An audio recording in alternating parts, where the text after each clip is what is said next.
que je vous disais tout à l'heure en fait. Le métier de journaliste, je suis désolé, mais c'est d'enquêter. C'est pas de répéter ce que dit une personne qui peut mentir. Là, quand on va regarder sa chaîne... Si Mario Obazac délivre ses informations sur le plateau, c'est qu'elle les a vérifiées. Non, elle a elle dit qu'elle a interviewé cette personne. Les journalistes sont interviewés, elle dit qu'elle l'a interviewé et elle répète ses propos. Je connais Mario Obazac, elle fait son métier correctement. Mais vous connaissez pas cette personne qui répond à Mario Obazac. Donc c'est une interview, ce n'est pas une enquête.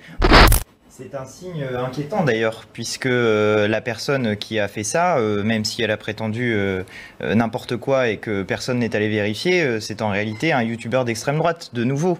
C'est quelqu'un qui sur sa chaîne YouTube... On aura des éléments sur son profil dans un instant. Bah écoutez, c'est quelqu'un qui se grime en noir, qui traite les femmes de salopes, qui a un comportement, qui parle de remigration aussi, qui invite des rappeurs d'extrême droite, qui invite des royalistes, donc c'est un profil qui est très identifié, c'est encore quelqu'un d'extrême droite. C'est la 3e fois en une semaine.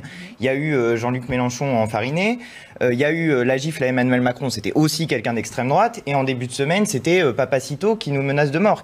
Je dis nous, les insoumis, les électeurs de Jean-Luc Mélenchon, moi je me sens menacé par ce genre de vidéo qui en gros dit achetez des armes, voici comment faire, et puis comment les utiliser pour tirer sur des insoumis. Il n'y a pas de message délivré là dans ces scènes-là. Il y a une ambiance.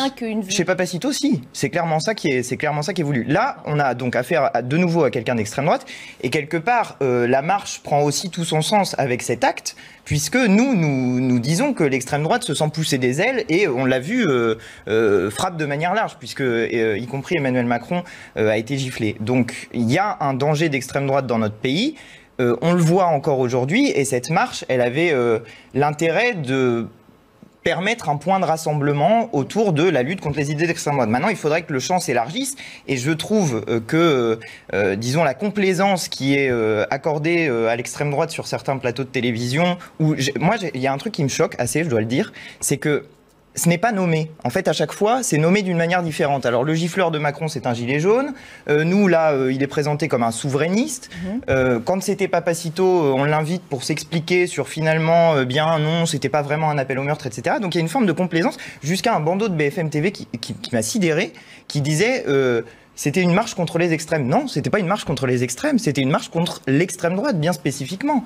Donc il y a une ambiance qui est assez délétère dans notre pays. Justement, c'est toute la thématique qui nous intéresse. Il faudrait qu'on puisse en sortir pour parler des sujets qui nous intéressent. On sait sur l'auteur des faits, il a été interpellé. C'est Mario Obazac du service police-justice de CNews qui nous en dit plus sur sa personnalité.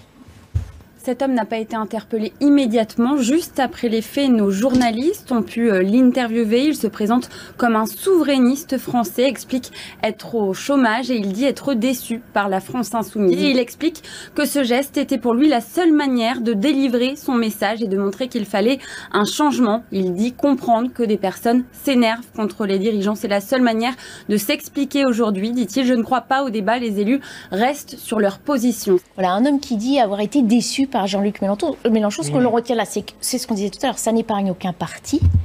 C'est ce que je vous disais tout à l'heure en fait. Le métier de journaliste, je suis désolé, mais c'est d'enquêter. C'est pas de répéter ce que dit une personne qui peut mentir. Là, quand on va regarder sa chaîne... Si Mario Obazac délivre ses informations sur le plateau, c'est qu'elle les a vérifiées. Non, elle a elle dit qu'elle a interviewé cette personne. Les journalistes sont interviewés, elle dit qu'elle l'a interviewé et elle répète ses propos. Je connais Mario Obazac, elle fait son métier correctement. Mais vous connaissez pas cette personne qui répond à Mario Obazac. Donc c'est une interview, ce n'est pas une enquête. Moi j'ai mené l'enquête, je suis allé regarder sur sa chaîne YouTube, j'ai fait un travail de journaliste, je me suis demandé qui est cette personne. Et en faisant faire une enquête, c'est aller un petit peu plus loin que YouTube quand même.